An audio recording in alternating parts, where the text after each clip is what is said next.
You and I have known each other now for, I believe, 14 years, which is been a while. it's a little too long.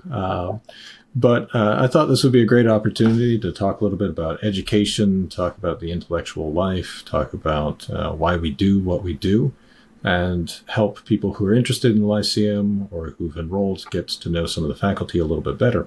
So really looking forward to this conversation. I think we'll have a lot of fruit come out of it. I think the first thing that I want to ask, and I'm going to ask this the first thing to all of our faculty. You're our first interview, so you get to be the test case here. But the first thing I want to ask is what is it that drew you into the intellectual life in the first place? Because it's not a common path for a lot of people, and it's an interesting question. So, excellent question. Yeah, I would say first that the relationship I have with my father was really important. He's a carpenter, but he spends a lot of time reading, thinking, and especially questioning in a Socratic way. And I grew up like that, so I was motivated, I think, to into my own intellectual inquiries by him. So that's a big source of my motivation. And then I'm from a broken home, and I've some tragedy in my life. My mother committed suicide, and I really wanted, I think, a kind of catharsis for the pain that I was in, and I was seeking, answers to questions about who I am, what's good for me. I struggled with the problem of evil when I was, early in my undergraduate studies, and so I think that drew me in. To be honest, I got into the philosophy major specifically in my undergrad because I was told it was the best pre-law major. And so I started studying philosophy and I fell in love with it. But those things kind of converged for me, the inspiration from the father, the desire to understand who I am and, what I'm for, what's good for me. And also just that I happened to start studying philosophy for the sake of this other profession, but then I fell in love with it. And I believed Plato and Aristotle that the best possible life would be the intellectual life, if that makes sense. And I suppose you could say a kind of further retrospective answer is a theological one, that I have this nature that's tending towards intellectual perfection, the fulfillment of wonder, and that was given to me by God. So I throw that in there, but I mean I wasn't thinking that initially. So yeah. Well, yeah, I think the point about the sort of catharsis and that sort of seeking a kind of healing out of the intellectual life and the intellectual pursuit. To just sort of push on that a little bit, what would you say if someone were to object that, it sounds like you're using it as a crutch or something, right? You're using it just to sort of paper over your own weakness or something like that? Yeah. That's a great question. Gosh, I have to think about that for a sec.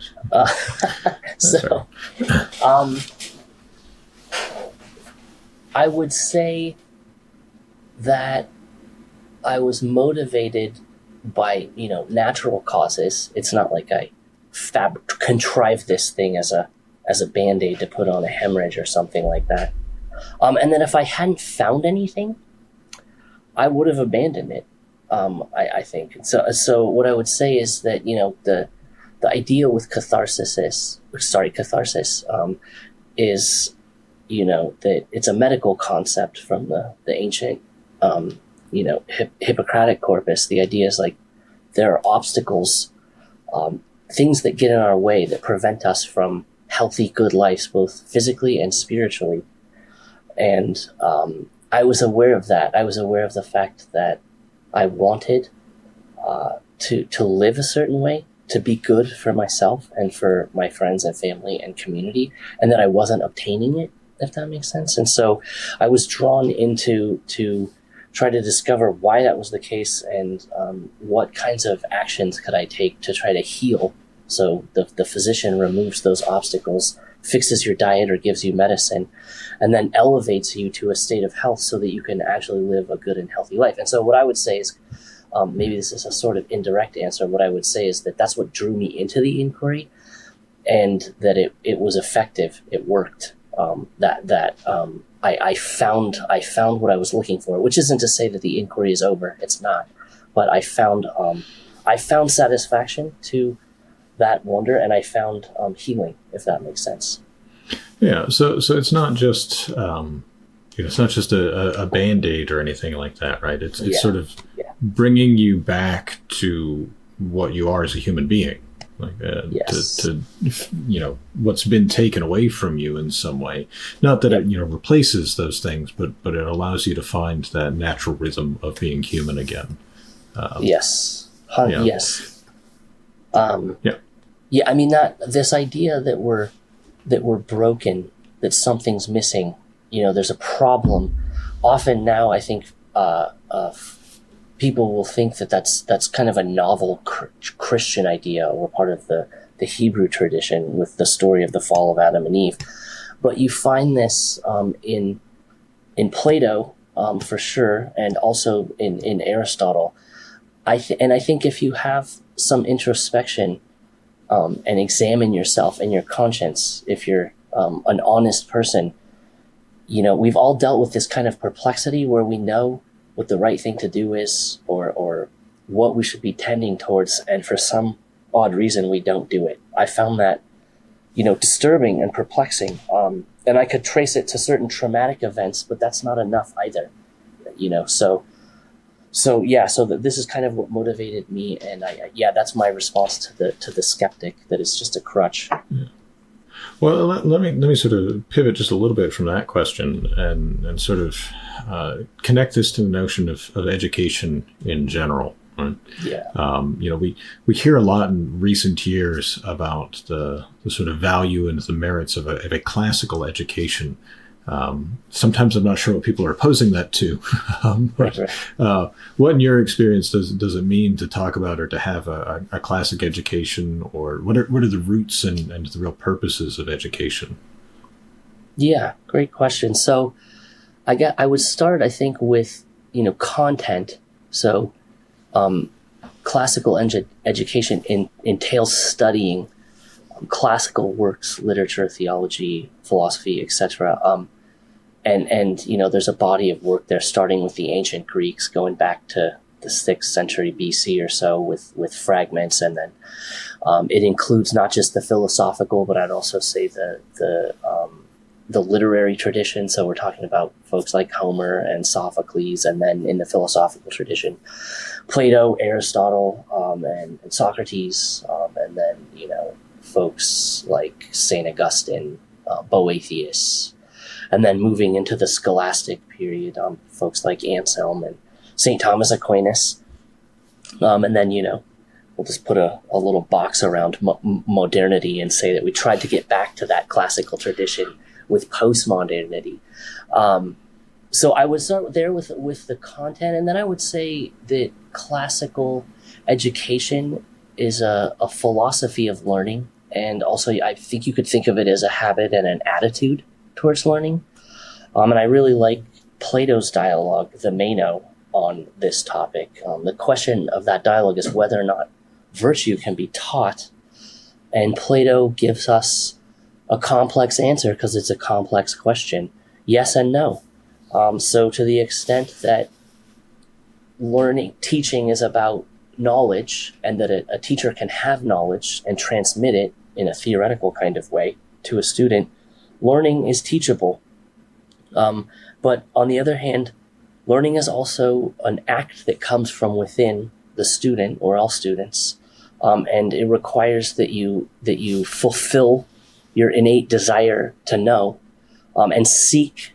The Greek word is nous, insight, intellectual insight for yourself. And that's not something that can actually be taught. We can practice it together, and hopefully students will be attracted to it, but it's not something you can, that's the aspect of learning that's difficult. That's not something you can really transmit. You have to have a student that wants to pursue the truth with the teacher, if that makes sense. And if you have that, you become learners together. I think there's certain, obviously teachers have have training and expert knowledge, but it's also the case that when you have that attitude of seeking insight for yourself, you become a teacher also, and a teacher is a student simultaneously. But yeah. Yeah, I think that's a really interesting point, and maybe that's a little bit of a contrast of what we tend to mean, or ought to mean, by classical education compared to more modern senses, where, and I don't know, you've been teaching in the university a lot longer than I ever did. It seems there's this radical individualistic mentality to one's education, and it seems like that's maybe a problem. I don't know if you have any. Yeah, indeed it is. I think I would contrast the classical approach that you find in Plato and also Aristotle, especially, to what we see in modernity, especially with in the modern, what we call the modern scientific revolution. And here your main figures are Francis Bacon and René Descartes. This is in the 1600s. And if you go back to Aristotle's metaphysics, you get a classic statement of what the pursuit of knowledge in philosophy is all about, right? He divides between practical and theoretical forms of inquiry. But he starts the whole book with this brilliant line. Let me see if I can remember the Greek. Pantes anthropoi tu edenai origantai phusei. So all human beings by nature desire to know. So, and generally I think this is how the classics thought about the pursuit of knowledge and education, that this was about the perfection of the human being. The idea that you would even ask the question, should we pursue knowledge, would be a category error to them. That would be like asking, whether or not plants should grow and flower and reproduce. They would think you were crazy, because this is the species specific feature that we have, the ability to know. And of course we should fulfill it. To not would be to be like a plant in a closet with no sunlight, water, and nutrients. You would have to blight and you would be unperfected, So that's the kind of classical approach to education, which I'd say, I think Aristotle's This is Metaphysics, book 1, chapters 1 through 2, this inspired the liberal arts tradition, right? He says in chapter 2 there that the theoretical pursuit of knowledge, that's when we seek to satisfy wonder for its own sake without some practical aim. This is the only thing we really do freely. It's the best of human activities, exercises, because we get to choose it freely. The other forms of knowledge that we seek, they're necessary for survival and basic flourishing in animalistic terms, if that makes sense. So this really inspired, I think, the idea of the university or the college. And then we flash forward, to the modern period, and you have Bacon kind of reworking the orientation, the attitude that we have about knowledge. And basically he reduces it to practical pursuits of knowledge. If you can't connect your rational inquiry directly to some kind of material success, gain in terms of wealth production, material production, it's not worth doing. It's actually vain and bad, if that makes sense. And I think that's unfortunately generally the attitude that modern contemporary folks have taken on students and their parents. And that I say that's a problem, because if Aristotle and Plato are right, this would be a great obstacle to your ability to achieve what's most important for you in terms of your own fulfillment, which is to seek to satisfy wonder, right, for its own sake. So I find that that's sort of an uphill battle to try to convince contemporary folks that we should pursue knowledge for its own sake, that it's about human happiness and flourishing. And that, the modern university, I would say, generally speaking, unfortunately, has bought into that project. So that translates into a group of, especially often, unfortunately, students who are like Meno in Plato's dialogue. They're there to kind of rote memorize. They're not looking for intellectual insight. They're not looking to know for themselves. And they're not doing this thing because it's perfective of who and what they are as human beings. They're rather they're engaged in this. It's a hoop to jump through. It's going to get them a degree, which is going to let them make money, which is going to give them power, prestige, and material wealth and success. I think that's a start to answer your question. Yeah, there's a lot there, but I kind of want to connect that to maybe another point here, that when we have Francis Bacon, we have Rene Descartes, and then in short order, around the same time, we also have Galileo and we have Isaac Newton. There's this change in the conception of how the human being and the rest of the world are related. And the study of natural phenomena changes from, one paradigm to another. It moves to this more mathematical, abstracted, and really that Baconian paradigm of how do we gain control over nature? How do we exercise dominance over it? So one of the things that you've taught most frequently for the Lyceum in one way or another has been in relation to the Aristotelian conception of natural philosophy. So maybe you could just very briefly lay out what that is and why it's important for us to study it. Yeah, great question. So the Aristotelian approach to natural philosophy, I'd start by saying, what are we studying? We're studying natural physical things. These are things that are, generically speaking, they're bodily. So they exist in place and time. They're measurable. They're extended. We're talking about inorganic elements and their compounds. So things like hydrogen and oxygen, and then H2O with water, okay, chlorine, sodium, okay, and you put those together, you get salt. So, and then we're talking about simple cells. These are, and plants. These are parts of the life world that have the most basic, powers of the life world. These are the capacities for growth, homeostasis, metabolism, reproduction, and then you jump up to a more complex form of life in the animal world, where you have these beings have the same lower order plant type capacities, but they also have sense perception and cognition, awareness. They have desire, repulsion, emotional lives. And then you have human beings as part of this chain of being, also in nature. And you add there the specifying difference of reason or intellect, which manifests itself, especially for us, as a public phenomenon and entity in language, right? So that's what we mean by nature. So that's a lot, that's kind of everything that we're immediately aware of in the world we live in.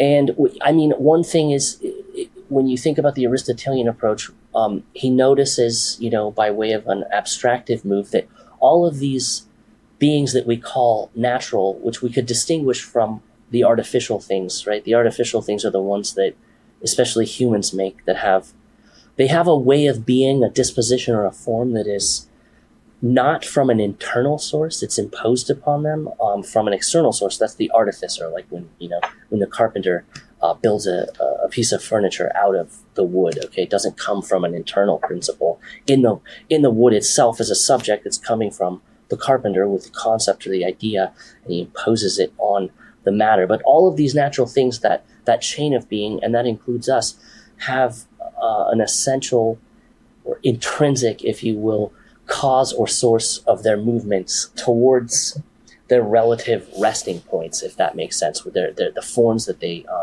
exist in, that are the sources of their agency and completion and perfection. So I would say that's the conception of nature that you find in Aristotle and also St. Thomas Aquinas. In a nutshell, when you contrast that to the modern period, what you have is a reduction of what nature is, and it's an eliminative form of reduction. We get rid of, if you paid attention carefully to what I just said about nature, you would notice that I'm talking about natural beings like they have a materiality. They can be in different ways. They have an actual, disposition, a resting state that we call that form in the Aristotelian tradition. They have agencies that arise because of the forms that they have. I can throw a baseball because I have these kinds of fingers and opposable thumbs. I can I can think and speak because I have a capacity of intellect, which is different from sense perception. Okay, so you have form, but then you also have perfective ends, completions, right? Nature isn't just random motion. Observation shows us that when you look at, the normative movements of the heavenly bodies, the normative resting places of the elements in their compounds, okay, and then the normative reproduction of various plant and animal species. These things cannot be accidents because of their normativity. Nature isn't just motion for any old random end. It is movement ordered towards completion or perfection. Think of something like a heron going from an egg to being an adult member of his species with its long legs and its clawed toes and its long attenuated beak. That's not an accident, okay? There's a source of movement towards that end and that goal, that completion, that perfection in the egg once it's fertilized. And as long as there are no obstacles, it will obtain its end and it will flourish as the kind of thing it is, given no obstacles, if that makes sense. So back to modernity, right? The move is to reduce, in Bacon and Descartes, the move is to reduce nature to just that first cause, materiality. And very specifically, this means nature as extended stuff that we can measure and that we can talk about in quantitative terms, if that makes sense. So there are obviously really big problems with that. I mean, from a phil science perspective, we've already moved away from this philosophy of science that you find in Bacon and Descartes, because while it will work to explain, the movement of bodies in place, okay, in time and space, and maybe it'll help you shoot a cannonball through your neighbor's castle window really well, it doesn't work to explain things like sexual reproduction and the normativity of species, giving rise to members of their own kind in sexual reproduction. So that you get, contemporary philosophers of science like Ernst Mayr call us to abandon this modernistic, this reductionist approach that reduces reality to material to the extent that we can measure it and know it through the category of quantity. But then you get really big problems with respect to the human person and the life of the human person and the good of the human person. So, the mind-body problem is a big one because, of course, the mental life is not something we can study using quantitative tools per se.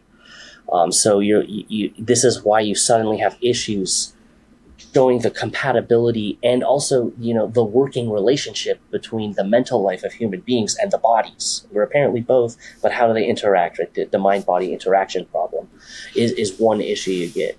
You get issues with in ethics with value. If all that's real is what I can measure and quantify, how are we going to talk in any kind of rigorous way or objective way about what's good for human beings? This is going to require appeals to qualitative features, relations, actions, passions, and so on. And you really need teleology. So there's obviously a lot more to say, but I'll let you respond, well, I think. Yeah. I mean, just thinking about some of those contemporary issues, it seems to me that in a lot of the so-called culture war debates, and I generally hate that term because I don't know how you win a war over culture. It kind of seems like it's a never-ending war once you start it.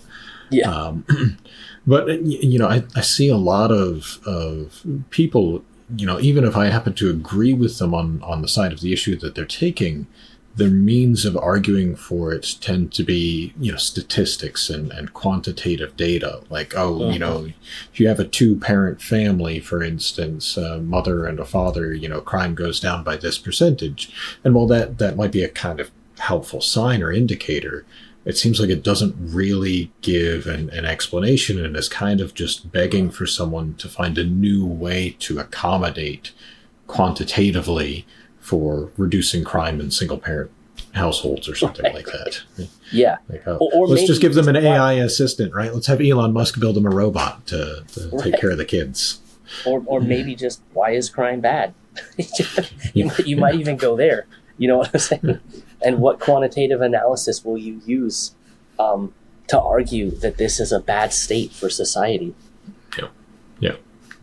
Yeah, it kind of seems like you can't, right? You just have to presuppose those things, and Yep. presupposing them, they can always be challenged in some way or another. Some people, I mean, you do have people these days, it seems like, saying, well, crime isn't that bad. Let's just stop making it a crime. And I think it was New York with their bus fares or something.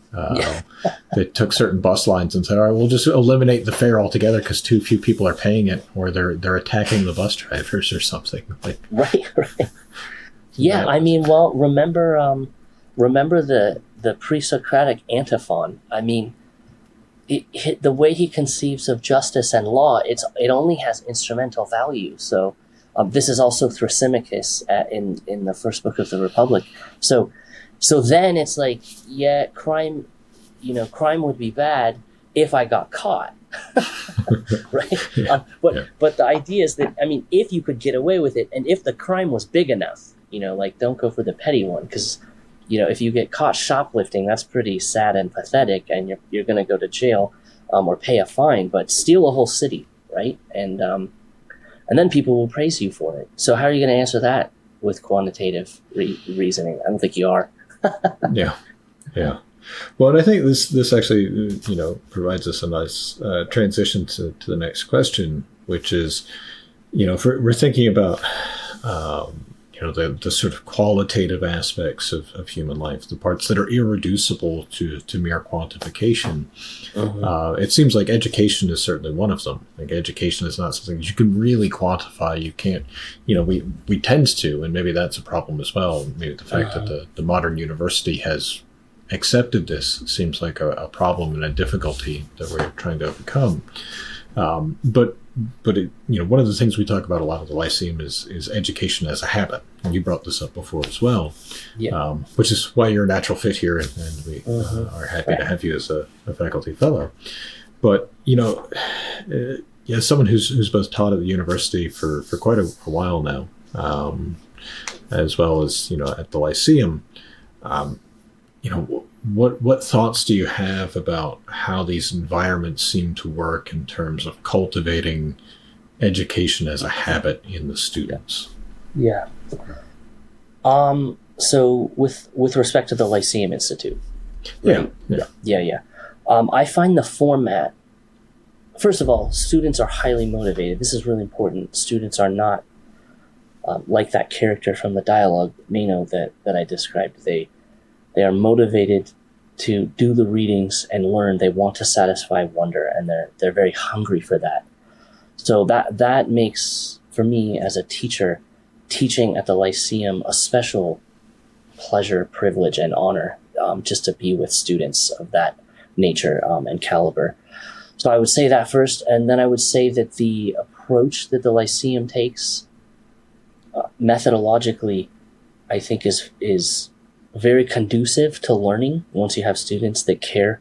The presentation of material by the professor in audio form, and then students being able to listen to that, do the readings, and then meet and have conversation. I think these are extremely fruitful dialogues in my experience because of that form of preparation. And I will say, unfortunately, in an academic world, it's not like the Lyceum, where the motivation is not learning, but getting a degree to get a job, basically. Unfortunately, you find often folks are not prepared. They don't do the readings. They come to class and this leads to just, really no dialogue, if that makes sense, unfortunately. So I think that's the state of the situation in many colleges and universities in our country right now. The motivations are wrong. They're not classical motivations. They're not in line with human nature. I mean, that's the selling point, by the way, and I think the Lyceum has this, and this is when I do find students that just don't think the pursuit of knowledge is worthwhile, is to try to get them to reflectively understand that they do have this nature, this internal source of movement or tendency towards seeking knowledge of reality, and that they won't be happy if they don't do that. And we know this now through contemporary empirical studies. I mean, we knew it. Aristotle knew it. Okay, but we know it now even more in some ways. So I think that's a real important part of the Lyceum is that students and faculty have that attitude, and we work together in conjunction and in this relationship in order to obtain knowledge about reality. Yeah, and I think there's two things really stand out to me there. First of all, I mean, you made mention of Aristotle's Metaphysics, the book one of the Metaphysics, chapter one. And I've always found it fascinating that he starts off by talking about vision, about our love of sight, because it brings in things most easily. But then later on in the chapter, he says that wisdom comes through hearing, that you need to be able to hear, right? So there's I think it's difficult for a lot of people to maybe make that shift to listening to things and really just listening. We have such a visually saturated culture. But I've found myself, because I'm greedy and I listen to all the lectures that are given at the Lyceum. I basically hired a bunch of people to give me more education. Right? This is awesome. I'm envious. But I find that it's really, really, it's challenging, but there's something very distinct about that, just listening to something, like really trying to hear it. And it's pretty fascinating to me. I agree. And I'm a visual learner. I'm a hands-on type learner. But the audio is essential. And especially because there's, as you know, there are a lot of ideas that can't be diagrammed. Ideas can't be diagrammed once you make them an object of understanding. So I think this is really important. Listening to others that can be a guide, and I mean, this is what we provide as professors. I think at the Lyceum Institute is hermeneutic or interpretive keys to these very difficult classical texts, or texts that are in that tradition, if that makes sense, because we have the training. We're part of that tradition, and we've learned from our professors, and we're carrying that on. So we listen, and in my case, I take a lot of notes. I find that when I write the thing, hearing it is important, but a lot of times I will lose it. So I'll listen to the lecture, and I will write it down, and that's my act of understanding. Usually, that's how I get my insight most of the time. So yeah. Well, and that brings me to the other point that stood out, which is that coming together and that communal nature of what we're doing. And I find it's very, very different, compared to teaching in the university, where I felt like, you feel a little bit like a babysitter at times. Not to say in every class or with all the students, but there are some of them that it's like you have to, okay, it's time to do your homework. Okay, it's time to read the book. And it's very different with students at the Lyceum, where you have to remind people of things because they're busy and they're working adults, but they really want to be there. And so they're going to bring the questions to you. You don't even really have to do that much sometimes to get a good conversation going. Indeed. Well, and part of the communal aspect, and this is maybe where we'll wrap up here. So my final question would be, what do you really most hope that your students learn from you? Oh, goodness.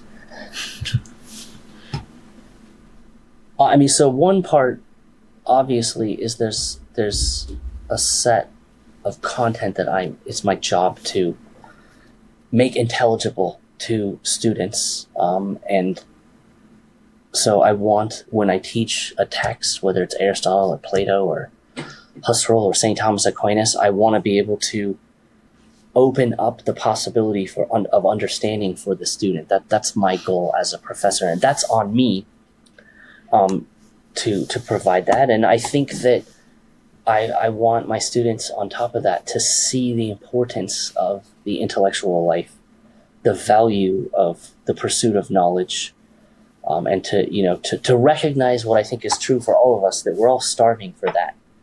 And a bad place to be in is to not be aware of that. It will cause you, this latent potentiality of the worst kind, because it's the highest faculty and perfection that you have is your intellect. And so I want you to become aware of that and to seek to fulfill that natural and good desire, and then to share that with others, I think. Yeah. All right. Well, thank you so much, Dan. This was wonderful. Thank you, Ryan. It's a pleasure. Yeah. Thanks for letting everybody get to know you better. So all right. Thank you. We'll close it up there.